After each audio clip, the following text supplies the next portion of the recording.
आप office, college, घर या कहीं दूर रह रहे रिश्तेदारों के यहाँ जाते हैं या फिर कहीं ट्रैवलिंग कर रहे होते हैं तो आपको सबसे ज्यादा किन परेशानियों का सामना करना पड़ता है? शायद वो है मोबाइल चार्जिंग की। मोबाइल चार्ज ना होने से आप कई अलग अलग परेशानियों का सामना भी करते हैं। कई बार आपका फोन भी ऑफ हो जाता है। इन सब बातों पर भारत तो नहीं लेकिन यूरोप ने खासा ध्यान दिया है। अगर कुछ दिनों तक सब सही रहा तो भारत में भी वन नेशन वन चार्जर का नियम लागू किया जा सकता है। फिलहाल अभी ये नियम यूरोप के 27 देशों में लागू किया गया है।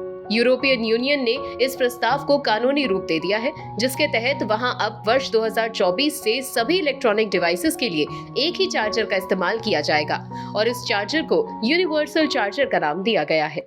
यूनिवर्सल चार्जर से mobile phone, digital camera, portable speakers, headphone, video game, earbuds और यहाँ तक कि कीबोर्ड के लिए भी चार्जिंग अवेलेबल होगी और ये केवल होगी USB-C।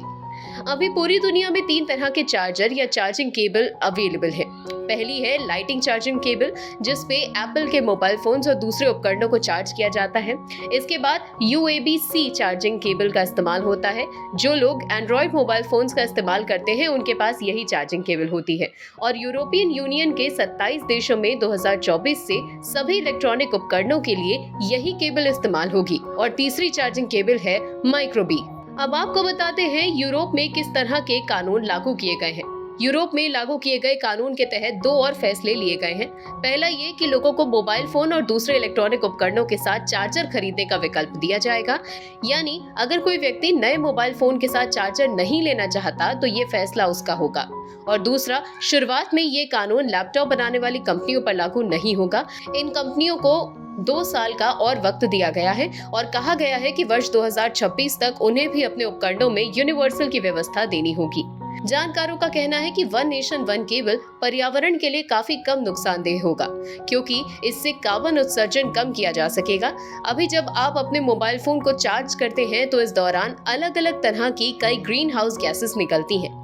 इससे हर साल 13 mega ton greenhouse gas वातावरण में घुल जाती है। ये उतना प्रदूषण है जितना 11 लाख गाड़ियां एक साल में करती हैं। लेकिन USB-C केबल और फास्ट चार्जिंग के तरीकों से इसमें कई कमी आएगी और इसीलिए ये फैसला लिया गया है। इसके साथ ही अलग अलग चार्जर खरीदने से इलेक्ट्रॉनिक वेस्टेज भी बढ़ता है। जैसे कि आपके घर में अभी अलग अलग तरह के कई चार्जर होंगे। हो सकता है कि आपके परिवार में हर व्यक्ति का अपना अलग चार्जर हो, लेकिन समस्या ये है कि जब ये चार्जर खराब हो जाते हैं तो इनसे इलेक्ट्रॉनिक वेस्टेज बढ़ता है, जो पृथ्वी के स्वास्थ्य के लिए सही नहीं है। अब देखना होगा कि वन नेशन वन चार्जर की राह पर भारत कब कदम उठाता है। जहां यूरोप इस कदम से लगभग प्रतिवर्ष 250 मिलियन यूरोस की बचत करेगा, वहीं भारत भी इस कानून को लागू करके करोड़ों की बचत कर सकता है।